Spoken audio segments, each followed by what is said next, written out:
Epione pain management and regenerative centre. ఇక మీ నొప్పులు శాశ్వతం కావు. భారతదేశంలో మన సామాజిక వ్యవస్థలో మనకు కొన్ని చట్టాలు ఉన్నాయి. అందరికీ ఆ చట్టాలు వర్తిస్తాయి. నువ్వు ముస్లిమా హిందువా అనేది కాదు ఇక్కడ. నువ్వు ఎస్సీనా కాదా, ఇది రిజర్వ్డ్ కాన్స్టిట్యున్సీ. నువ్వు ఎస్సీనా కాదా అనేది చూస్తారు. కడియం శ్రీహరి కూతురుగా ఆమె ఎస్సీ కాబట్టి ఆమెకు అవకాశం వచ్చింది. మీ అందరికీ కూడా తెలియాలి, జిల్లా ప్రజలకు కూడా ఒక మాట తెలియాలి. నిన్నటి రోజున వరంగల్ పార్లమెంటు నియోజకవర్గంలో పోటీ చేస్తున్న అభ్యర్థులందరి నామినేషన్స్ను స్క్రూటినీ చేశారు. అందరి అభ్యర్థుల నామినేషన్స్ను స్క్రూటినీ చేశారు. స్క్రూటినీలో కడియం కావ్యకు సంబంధించిన ఏ ఒక్క అభ్యంతరం కూడా ఓరల్గా కూడా ఏ ఒక్క పార్టీ లేవనెత్తలేదు. భారతీయ జనతా పార్టీ లేవనెత్తలేదు, బీఆర్ఎస్ని లేవనెత్తలేదు. బయట మాట్లాడే మూర్ఖులు, బయట మాట్లాడే సన్నాసులు, ప్రజలను అయోమయానికి గురి చేసే సన్నాసులు, దద్దమ్మలు ఆధారాలు ఉంటే నిన్న రిటర్నింగ్ ఆఫీసర్ ముందర పెట్టవచ్చు కదా. కనీసం ఓరల్గా కూడా మాట్లాడలేదు. ఎందుకు? ఒక్క బీజేపీ వాడు మాట్లాడలేదు, ఒక్క బీఆర్ఎస్ వాడు మాట్లాడలేదు. అంటే అర్థం ఏంటి? కాబట్టి దయచేసి నేను మీడియాని కూడా కోరుతున్నా, ఎవడో ఏదో మాట్లాడిండని మీరు దాన్ని వెనక క్యారీ అయిపోవడం కరెక్ట్ కాదు. మీరు జర్నలిస్టులు, మీరు కూడా ఆలోచించాలి. ఏది పడితే అదే ఏ వర్డ్ వాడితే ఆ వర్డ్ కూడా మీరు రాయడం కరెక్ట్ కాదు. మీకు కూడా కొన్ని లిమిటేషన్స్ ఉన్నాయి. ఈ పదం వాడవచ్చా లేదా, ఈ పదాన్ని మనం డిలీట్ చేయాలా అనేది కూడా మీరు ఆలోచించుకోవాలి. ఇవాళ అంత స్పష్టంగా returning officer doctor Kadiyam Kavya గారి నామినేషన్ను యాక్సెప్ట్ చేసినప్పుడు ఒక్కడు కూడా అభ్యంతరం లేవనెత్తనప్పుడు మీరెందుకు మాట్లాడుతున్నారు ఆ విషయాలు? వాళ్ళకే దిక్కు దివానా లేదు. నిన్నటి వరకు మురిగిన వాళ్ళే ఇలా మాట్లాడతలేరు. మీ తెలియకల్లులు కాబట్టి అది అడగొద్దు అంటున్నా నేను. అదే పదే ఎంఆర్పిఎస్ వ్యవస్థాపక అధ్యక్షులు మందకృష్ణ మాదిగ గారు మీకు తీవ్ర స్థాయిలో విమర్శలు చేస్తున్నారు. వదిలిపెట్టండి, వదిలిపెట్టండి. మళ్ళీ అదే మాట్లాడతారు. ఇంతసేపు నేను చెప్పింది ఆంగ్లంలో చెప్పిందా? ఒక్క నిమిషం ఆగండి. ఇంతసేపు నేను చెప్పింది ఆంగ్లంలో చెప్పిందా? రిటర్నింగ్ ఆఫీసర్ గారు ఆమె నామినేషన్ యాక్సెప్ట్ చేశారు అంటే అర్థం ఏంటి? అరే మళ్ళీ అదే మాట్లాడుతావు నువ్వు. వాడు అవినీతి పరుడు, కోట్లాది రూపాయలు సంపాదించాడు, సఫారీ తీసుకొని కాంగ్రెస్ పార్టీలో జాయిన్ అయ్యాడు. ఆయనే ఒక ద్రోహి, దళిత ద్రోహి విమర్శించాడు సార్. అరే పర్వాలేదు, ఆయనకు అంత ఇంపార్టెన్స్ ఇవ్వచ్చు, వదిలిపెట్టు. అది పెద్ద డ్రామా అండి. ఇప్పుడు హరీష్ రావు గారు ఒక మాట ఏమన్నాడండి, మీరందరూ కూడా దయచేసి వినాలి. హరీష్ రావు గారు ఏమన్నారు? ఆగస్టు 17 లోపు 2 లక్షల రూపాయల రుణమాఫీ కనుక చేస్తే నేను రాజీనామా చేస్తాను. అంతే కదా? కరెక్ట్గా చెప్పండి. ఇదే లైన్ కదా? ఎక్కువ తక్కువ ఈ లైన్లు ఏం లేదు కదా? దానికి సీఎం గారు ఒప్పుకున్నారు. హరీష్ రావు మళ్ళీ ఏం యాడ్ చేసిండు? దానికి 6 గ్యారెంటీలు యాడ్ చేసిండు. మళ్ళీ ఏం యాడ్ చేసిండు? దానికి స్పీకర్ ఫార్మాట్లో రాలేదు. అంటే ఎవడండి దొంగ? ఎవడు డ్రామాలు ఆడుతున్నాడు? హరీష్ రావు పక్కా డ్రామా మాస్టర్. ఇన్ని డ్రామాలు ఆడతారా? నువ్వు ఒకటే మాట అన్నావు, 15 ఆగస్టు లోపల 2 లక్షల రూపాయల రుణమాఫీ చేయకపోతే నేను రాజీనామా చేస్తాను, లేకపోతే సీఎం రాజీనామా చేయాలన్నాడు. దానికి సీఎం గారు ఒప్పుకున్నారు. దానికి కట్టుబడి ఉండు. మళ్ళీ ఇన్ని డ్రామాలు ఎందుకు? దానికి ఇటు కొంత కలుపుతాను, అటు కొంత కలుపుతున్నావు. ఇవన్నీ అవసరమా? ఇన్ని రకాల మాటలు ఉంటాయా? సార్, ఈరోజు బీఆర్ఎస్ ఆవిర్భావ దినోత్సవం, అలాగే రేపు కేసీఆర్ వరంగల్ రాబోతున్నారు. ఈ సందర్భంగా ఆవిర్భావ దినోత్సవం సందర్భంగా వాళ్ళకి ఏం సందేశం ఇస్తారు? వారికి నేనేం సందేశం ఇస్తాను?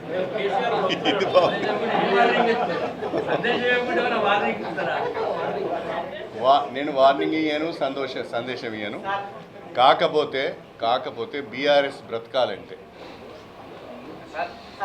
నేను చెప్తున్నాను, బీఆర్ఎస్ బతకాలంటే మాత్రం బీఆర్ఎస్ ఓట్లు బీజేపీకి అమ్ముకోవద్దు.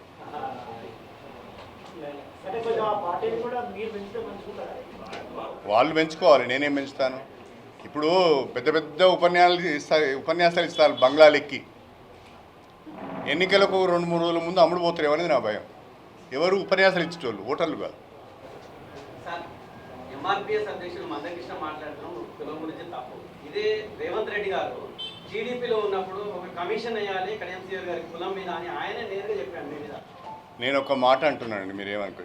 దయచేసి ఇంకోసారి ప్రెస్ మీట్లో ఈ ప్రస్తావన నా దగ్గర తీసుకురావద్దండి.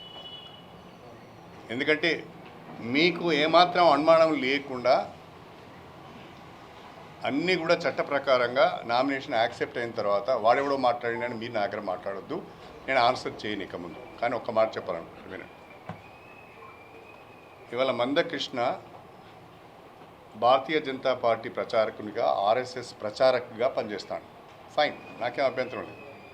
ఎంఆర్పిఎస్ ముసుగు తొలగించుకొని ఆర్ఎస్ఎస్ ప్రచారకుగా ప్రజల ముందుకు వస్తే చాలా సంతోషం. ఆ రకంగా ప్రచారం చేసుకొనియండి, మాకేం అభ్యంతరం లేదు. మీరు నరేంద్ర మోడీ గారికి అంత దగ్గరగా ఉన్నారు కదా, కేంద్ర ప్రభుత్వంలో అనేక సంస్థలు ఉన్నాయి కదా, విచారణ సంస్థలు ఉన్నాయి కదా, నేషనల్ ఎస్సీ ఎస్టీ కమిషన్ కూడా ఉంది కదా. నేషనల్ ఎస్సీ ఎస్టీ కమిషన్ ద్వారా నా కులమేంటో వెరిఫై చేయించండి, మీకు అధికారం ఉంది. మీరు బ్రహ్మాండంగా నరేంద్ర మోడీకి కుడిభుజం లెక్క ఉన్నారు కదా. 72 ఏళ్ళు అయింది నాకు, నేను పుట్టినప్పుడు పుట్టనోడు, నా తర్వాత 20 ఏళ్ళ తర్వాత పుట్టినోడు వాడు కూడా మాట్లాడితే వాడికి నేనేం సమాధానం చెప్పాలి? మర్యాద లేకుండా, గౌరవం లేకుండా మాట్లాడే విధవులందరికీ నేను సమాధానం చెప్పాలి. నేనేమంటున్నానంటే నేషనల్ ఎస్సీ ఎస్టీ కమిషన్ ఉంటుంది. నిజంగా మీ దగ్గర ఏమైనా ఎవిడెన్స్ ఉండి మీకు అనుమానాలు ఉంటే ఎస్సీ ఎస్టీ కమిషన్ వేయించండి, వెరిఫై చేయించండి. రెండవది, వారు అన్నారు 100 కోట్లు తిన్నారు అని.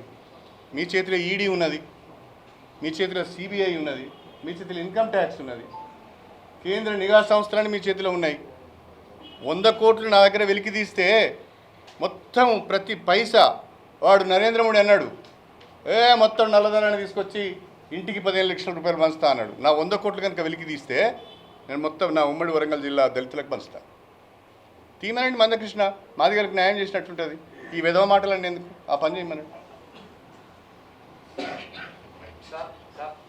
ఈ మధ్యకాలం అంటే ఎన్నికలు వచ్చినప్పుడు మేనిఫెస్టోను లేకపోతే అభివృద్ధి లేదా ఇలాంటి అంశాల మీద ఎక్కువ ఫోకస్ చేసేవారు. కానీ కొద్ది రోజులుగా చూస్తే వ్యక్తిగతమైనటువంటి విమర్శలు లేదా రిజర్వేషన్లు లేదా రాజ్యాంగం మార్చడం, ఈ సీనియర్ పొలిటికల్ ఏం చెప్తారు సార్ అసలు వీటన్నిటి? ఇప్పుడు అదే కదండి దురదృష్టకరమైన వాతావరణము. నేను చెప్పేది అదే, ప్రమాదకరము. మన ప్రజాస్వామ్య వ్యవస్థ ప్రమాదంలో ఉంది అని చెప్పడానికి కారణం అదే.